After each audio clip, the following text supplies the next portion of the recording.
Heyo, I'm Andy, and welcome back, or welcome to Nockmaar, where farmcore meets abandoned citycore. So today I wanted to do something a little bit different. I wanted to go around the island and talk about what we've done and what we're going to do, the builds that we're going to create, and the inspiration behind those builds. So over the last 30 days, we have done a lot of terraforming. Check out the map. I'll show you what I mean. This is what the map looks like as of right now. I am thinking that we are probably 80 to 90% done our terraforming work for the island, considering this is what the island looked like when we first got to Nockmaar. Now, this island is a dual-themed island where we have a city core over here and a farm core over on this side, and separate districts in between that we will go over in the island. So we almost have our entire villager roster. We are waiting for Tex and Bo to leave, and we will talk about those characters and where we want to put them as we go around the island. So the idea of the island is that when you enter the island, either from the airport or resident services, when you get to the DA, you will be smack dab in the city core side or the follow inspired side of the island. So we're going to start off at the airport and go this way. So this side is a bit of a harbor, and I am basing my inspiration for this harbor from the DLC of the Fallout 4 game Far Harbor, which is pretty much what it sounds like. It's a harbor and there's quests and adventures there, but we're not worried about the storyline of Far Harbor. We're more interested in the aesthetics, and obviously we have a lot to do in this area. Okay, Bo. Oh, you okay, bud? What's going on? Ike didn't listen when I tried to tell him about a sandwich I invented in a dream. No, he started talking about his own dream. So now I can't remember how to make the sandwich. He's the worst, the worst. Now I have to dream the same dream over again. I hope I get it right. Oh, it's okay, Bo. You're not going to be staying on this island forever. You'll find a forever island somewhere out there. Anyways, back to Far Harbor. This landscape is supposed to be forever.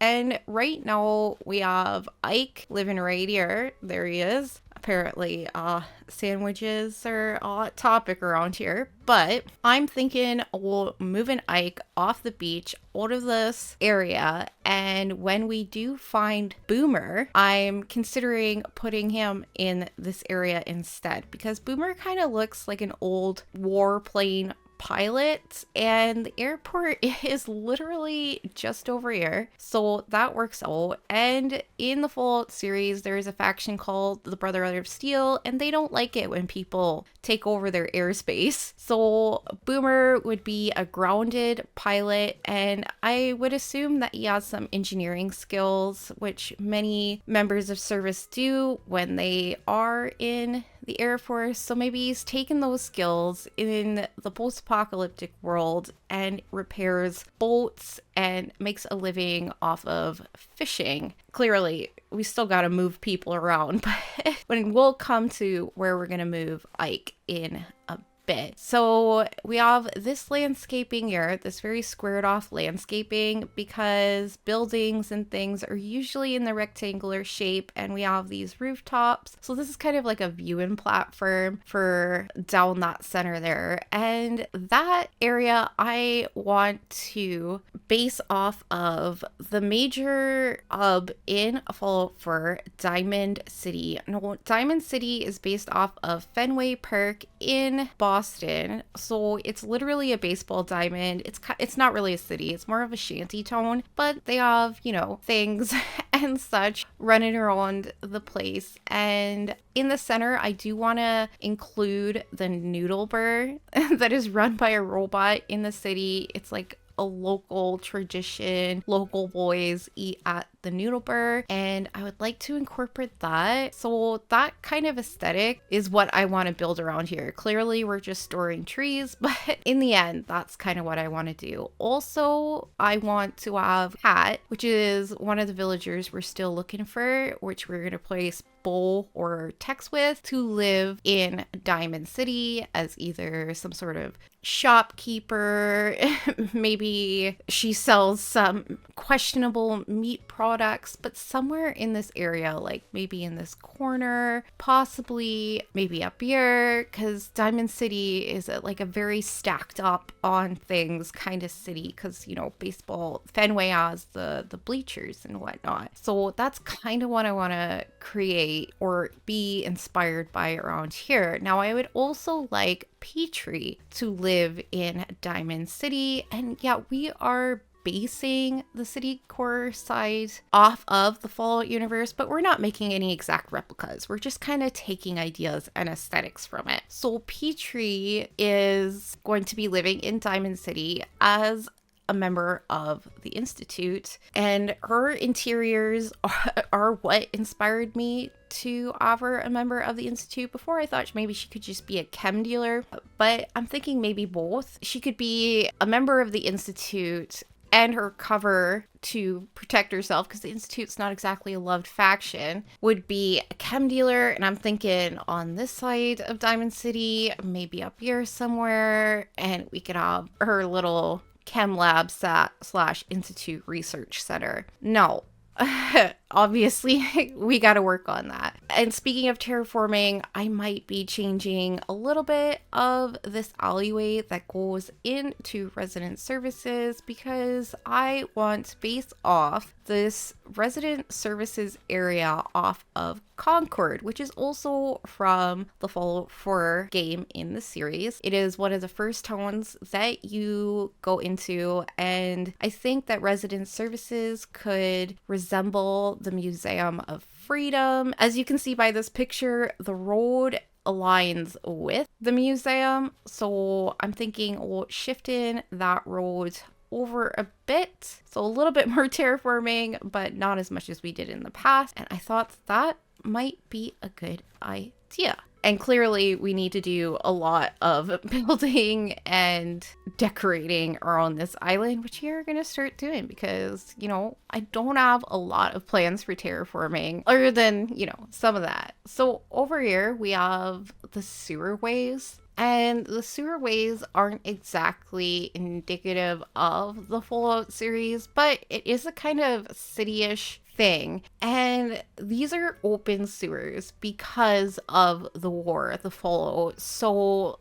the structure of the sewer would have been destroyed in the past, and it's opened up to view the sewer waterways, and it's really messy, and there is damage and destruction. As you can see by the photo, it does happen. It can happen. It's not exactly unrealistic for structures to break, especially after nuclear war. So in the sewers, we have Samson, the sewer rat, and that's what it, you know, Samson's just, he's come to Nockmaar because he's living his best sewer rat life. Just a guy living his life. And he's got two lovely lady mouses to proposition if he would like. Now, obviously, we've only decorated one half of the sewer. We have to work on some transition areas. We have to work on Samson's little peninsula, the beaches, come down here and kind of just figure out how it all melts in. But, you know, we'll come to it when we get there. But at least we have the general idea of what's going on. And there's Petrie, our Institute girly. I don't know what I was going to call her. Infiltrator.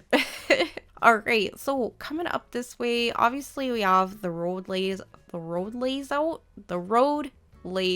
out. So we have the general idea and the general structure. And coming down this way, we have one of our most complete builds on our island, which I will come to in a second. But over on this side and up, we have a huge space here that we could do something with. No, in the Fallout series, there are radio towers, communication towers. I'm taking inspiration from Fallout New Vegas. There is a mountaintop radio tower with big satellite dishes and things like that. And we do have the satellite dish item. So I was thinking we could put a radio tower up here. And if you have been following the series or not, Ike is kind of a loner because in the war, he has lost his family. He has lost his wife and he has lost his son, Poco. Now, his wife is lost to us. She's not coming back, but he doesn't know if Poco is still alive, surviving out there, and he is using the radio system to contact his son, hoping that they will be reunited. And yes, it is a sad story. And yes, that is why Ike is just absolutely so grumpy. But I thought that his story would be better suited near a radio tower on the island. And that's what I'm planning on doing up here. It might require a little bit of terraforming just to fit in certain buildings. We'll figure out how this river comes up, which is part of the sewer. But I think that this flat area is, pretty much set for that kind of build. That's what I'm imagining up on this mountainside. And obviously we'll have a bunch of smaller little builds in between, but the general idea is there. No, this is just a plain alleyway in the city. There are lots of alleyways, lots of junk, lots of people trying to just survive, and people make camps and settlements and just survive in the apocalyptic city. And that's kind of what we have going on here. You can see that there's post-war activity. Someone's got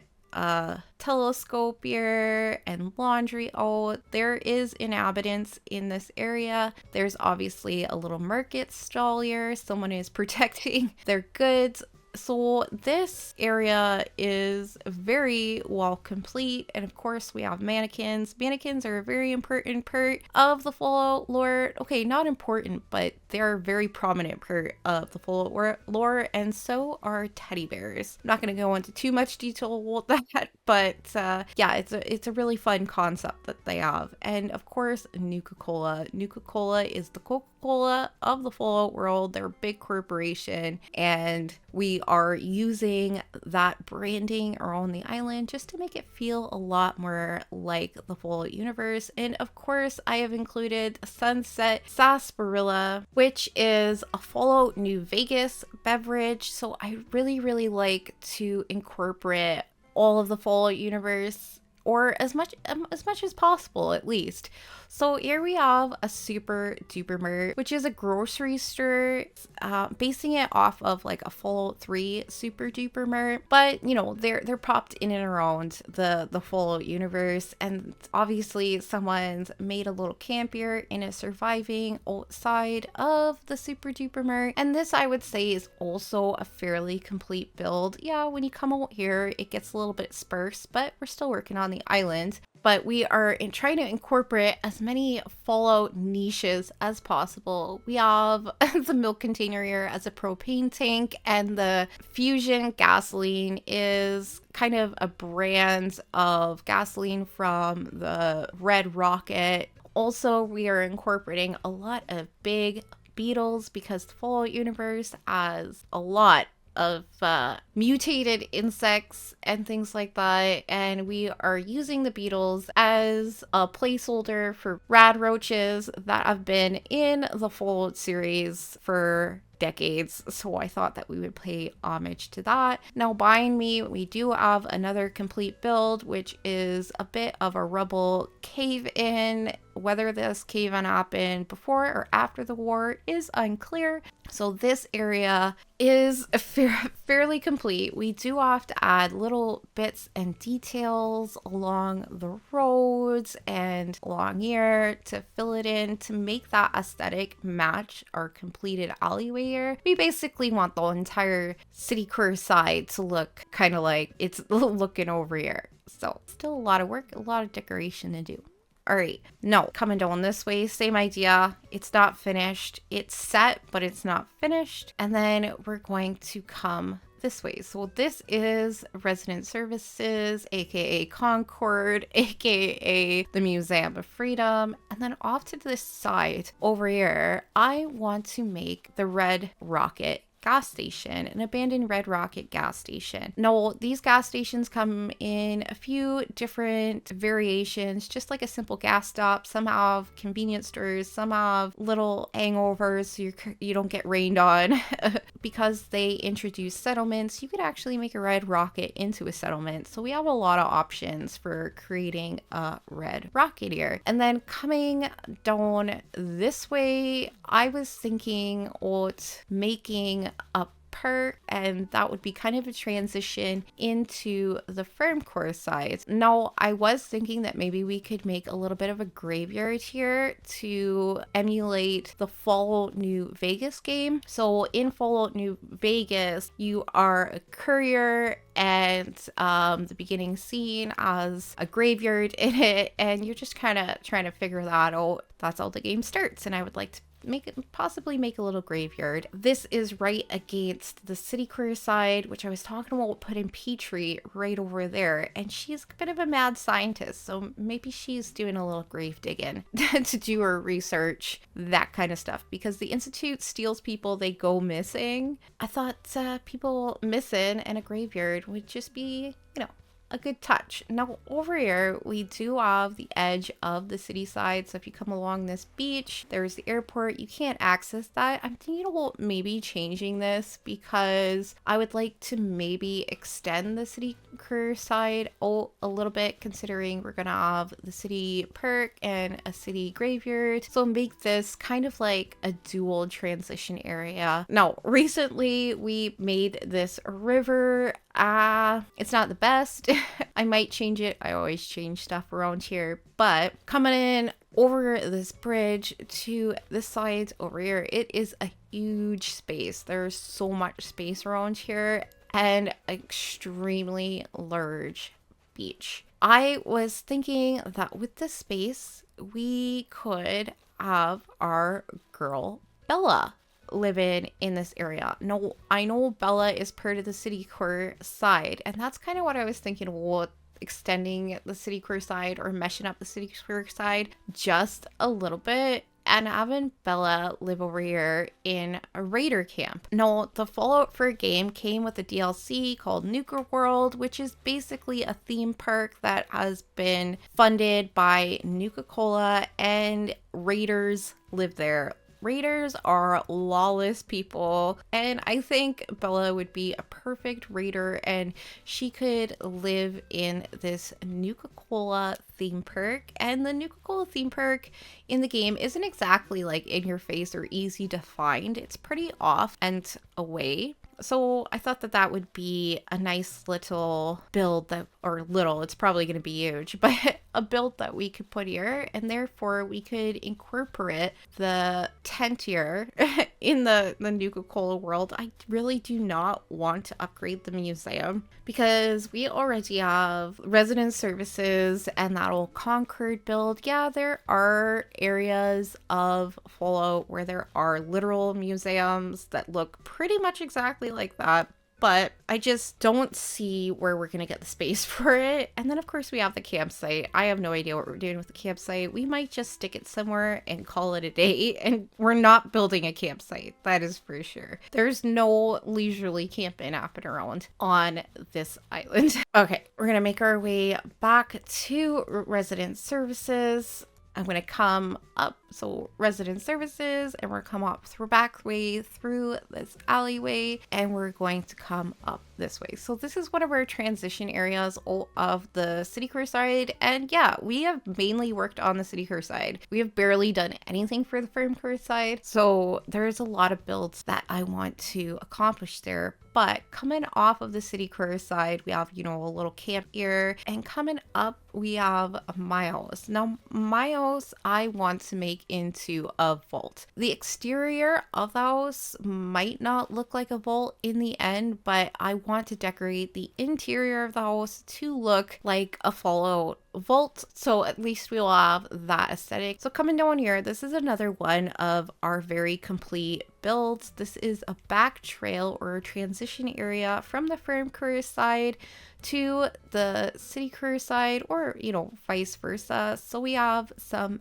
back balconies here. It starts off right behind where we're going to have the red rocket, and you come back here, see the little patios. These people are facing a beautiful forest, and there's a beaten trail out this way, so you can get to the farmcore side from two different spots. Now, of course, we want these worlds to feel like they're melded together, so I do have a bit of the city aesthetic over here. Someone from the city kind of made their way out of the city and is set up a little fishing spot and a camp here, and they're just trying to survive. They're just trying to do their best. Then over this bridge, we have some more of the transition, and this is kind of where the complete build just stops, and we do have some plans over here. So originally I wanted Shep to own inn or something, but the more I think about it, the more I think that Shep would probably be a little bit of a loner, and I want to create a second player character and basically put that house right here and make that house an inn, because we are officially on the farmcore side, and the farmcore side is based off of, or not based off of, but inspired by the 1988 movie Willow. And in that movie, there is war and destruction, and there's a whole scene where they go into an inn. I couldn't get a good reference picture of the inn, but believe me, there's an inn. There's a hilarious scene in that movie at the end. So I want to put a second player character house right there. So where are we gonna put Shep, you ask? All right, so down here we also have a huge area that we can build with, and I was kind of inspired by these mushrooms, and because I want to meld the two universes together, the Fallout series does have glowing mushrooms. I was thinking that Shep could live out here, have a little bit of a mushroom or truffle farm, mushroom farm, living kind of out in the middle of nowhere, where he makes his mushroom concoctions, living his life in the forest. I would also like Shep to have maybe a pig farm, because this is the farm side. And also in the movie Willow, there is a scene where Bevmorda, the evil queen, turns everyone into pigs. I also don't have a really good shot of that scene either. Just believe me, everyone turns into little pigs in the movie. So maybe Shep has taken it upon himself to care for these little pigs and truffles go hand in hand because they sniff out the truffles. So that's an idea for Shep's place after we move them up. Now, coming on this way, this aesthetic that we've created here is off of the Nelwyn Valley, where the Nelwyns, aka Willow, has come from. So there are rivers, there are waterfalls. It's just a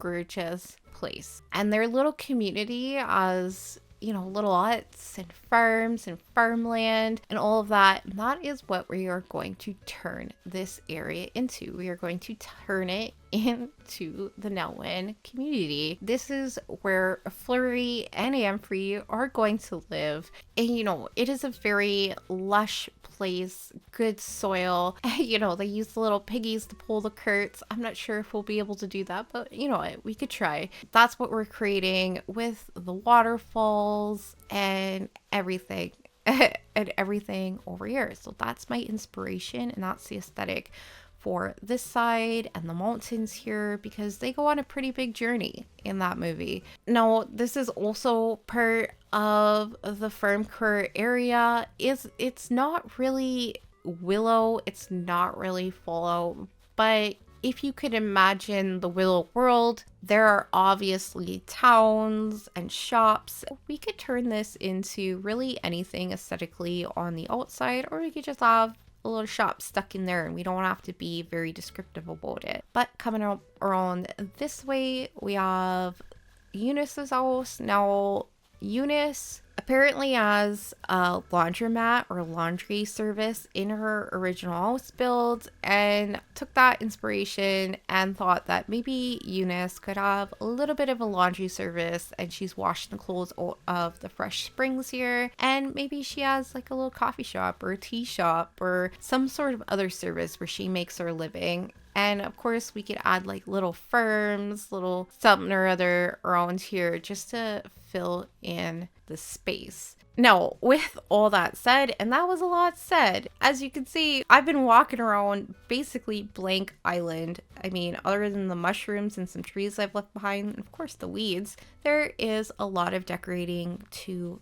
do. I'm excited to get going, and with the very little terraforming that we do have to do on the island, I think it is very achievable. Now I am calling this the halfway point of the island, but if we do go over another 30 days, this is not a challenge. We're just having a good time. We're just creating and developing the island, putting our little twist on it. I would really like to work on developing little details of our villagers' stories. We have like the basis of their stories, but I would really like to go around and start talking to the villagers, at least the villagers that were staying, and maybe add some of their dialogue as motivation or little bits and stories. Right. Well, I hope I gave you a little bit of insight on, what's going on in my brain and what kind of aesthetic we're going for here on the island and what I'm taking as inspiration. And if you have any ideas or suggestions, please let me know. I would love to hear your feedback on builds that we've already done or builds that we're going to do in the future. And I'll see you in the next one. And if the next episode is up, it'll be on the screen right now for you. I will see you then. Cheers!